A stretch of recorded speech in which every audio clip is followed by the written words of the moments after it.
நற்செய்தி வாசகம். விண்ணரசு நெருங்கி வந்துவிட்டது. மத்தேயு எழுதிய தூய நற்செய்தியிலிருந்து வாசகம்.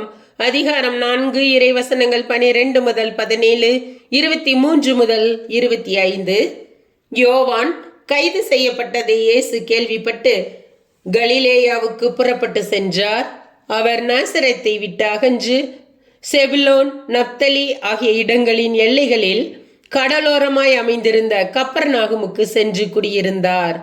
இறைவாக்கினர் எசையா உரைத்த பின்வரும் வாக்கு இவ்வாறு நிறைவேறியது.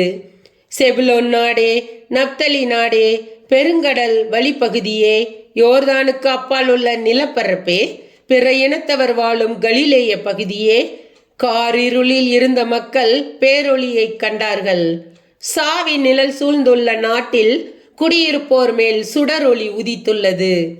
அது முதல் இயேசு, மனம் மாறுங்கள், ஏனெனில் விண்ணரசு நெருங்கி வந்துவிட்டது என பறைசாற்றத் தொடங்கினார்.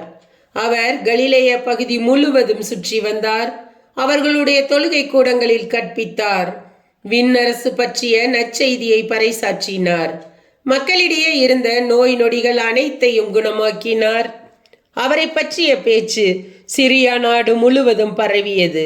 பல்வேறு பிணிகளாலும் வாதைகளாலும் வருந்திய நோயாளர், பேய் பிடித்தோர், மதிமயங்கியோர், முடக்குவாதமுற்றோர் ஆகிய அனைவரும் அவரிடம் அழைத்து வரப்பட்டனர். அவர் அவர்களை குணமாக்கினார்.